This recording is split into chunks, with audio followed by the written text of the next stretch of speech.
I can speak from experience is that when we pause the development, sometimes it's really hard to get that momentum and get that rock rolling down the hill again. So to be able to have somebody in operation so that you can keep franchise development going is going to make it flow so much easier. Again, just my opinion. I'm only one person, but what trends are you seeing in the industry, and how do you try to stay ahead of it?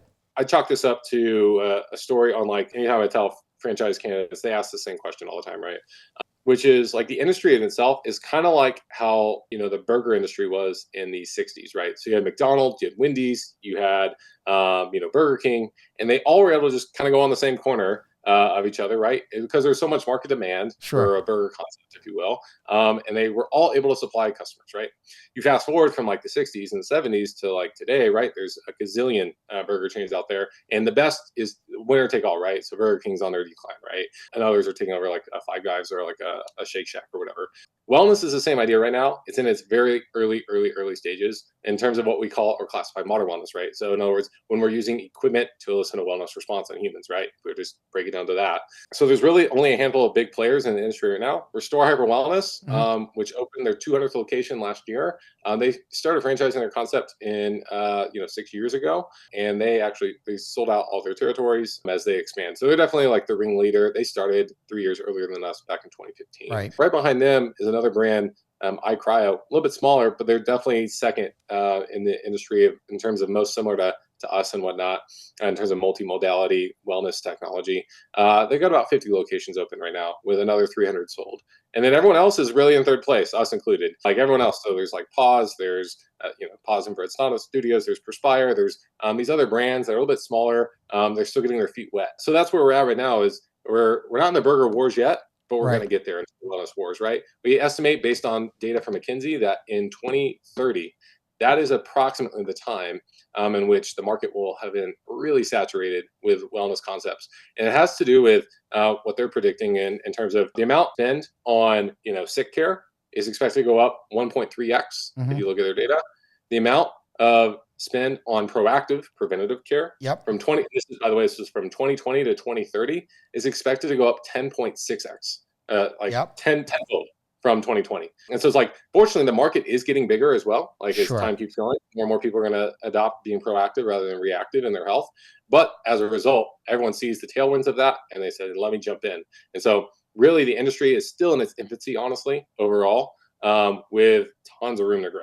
At the end of the day, like lots of players coming right now. For example, we went and opened up in Boise, right? And there's a Restore 10 minutes away. I mean, neither business felt any impact from each other, obviously. Like there's lots of people. Like these are two businesses that, see just a handful of people ultimately, right? So there's way more room to grow. Very much early infancy stage still right now. Cool. All right, Garrett, what's your long-term vision for the company? Yeah. The challenge with that question is like, it's good to have a goal, but I'm not married to the goal, if that makes sense. So I mentioned earlier in this is like, I don't care about the money. I already got my thing, which again, my thing is being able to not look at the bill on a restaurant tab, right? So like I got that. That's my thing, right? And so like, if it's not a financial metric that you are trying to tackle, then like, what's the reason for a goal or whatever? To me, it's just to give a vision or a track of like, where I'm at, where do I got to go to get there? And it's more of like fitting the puzzle pieces together. It's kind of fun as an entrepreneur of like, what are all the people that are required to make this happen? What can we accomplish? Like if I'm 85 years old one day, which I will be, and I look back, like what will I have been proud of at the end of the day, right? And so that is why there's a goal. It's not tied to money at all. And so that allows me to not take shortcuts at the end of the day and say like, we have to get to X by Y date because I said so. And it's like, probably not. So for us right now, we have our first soft goal of 100 units open by the end of 2028. That would be our goal is that in the next, let's see here, that's about 4.5 years, that we get 100 units open. And that is a big, it's a big challenge. It's honestly, awarding units to the right people, very easy. That's not hard. But getting them open, whole nother story. Like there's a lot that goes into that. And that's absolutely, I see it as a disadvantage in the beginning, but a competitive advantage as time goes. Because like once you get into your local market and you have real estate, it is so hard for others to get in there too. Like there's so many things out there. So it's kind of a disadvantage in the beginning that turns into an advantage later on. Garrett, what are you seeing now as the build out time for Rise? Yeah. Man, we'd love to keep it under 9 months, but I'll tell you, the build out itself doesn't take very long. That's about 12 weeks from the minute you get permits to the minute you open, kind of Mhm. thing. So about 3 months. Where all the time is honestly getting the real estate.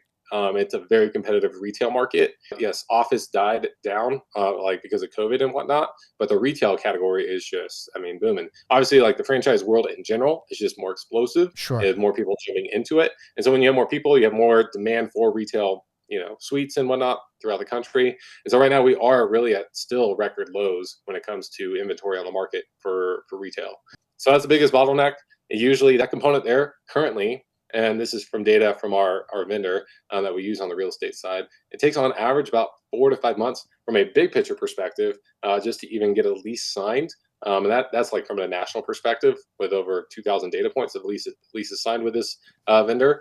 For us, it's taken about 5.5 months.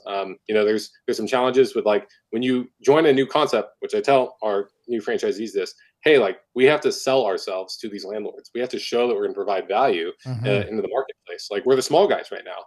We're the small fish in the pond at the end of the day. So you got to really sell like the value proposition of Rise. It's not just, hey, here's a check, take my money. It's Right. like, how does Rise contribute? Because it's like you're competing with, Starbucks that wants to open their, 35,000th location, if you will. And it's like, what's the landlord going to pick? They're always going to pick Starbucks over us, especially now. But like Sure. as we keep going, it'll get a little bit easier. But for now, it's like there's a lot of work that's required, and that's where most of our time's invested on the franchise development side. And fortunately, I have a great vendor that represents us to help us with that. But nevertheless, it is challenging because it is such a competitive market out there. That's definitely the biggest bottleneck right now. Thank you for tuning into the Emerging Franchise Brands podcast. For additional insights, guest applications, and to stay connected, visit us at efbpodcast.com. The Emerging Franchise Brands podcast is for entertainment purposes only, and the views expressed do not necessarily represent those of Emerging Franchise Brands, its host Frank Fiume, or Emerging Franchise Group LLC. Any discussed franchise or investment opportunity requires thorough investigation, obtaining proper disclosure documents, and expert consultation before making any investment decisions.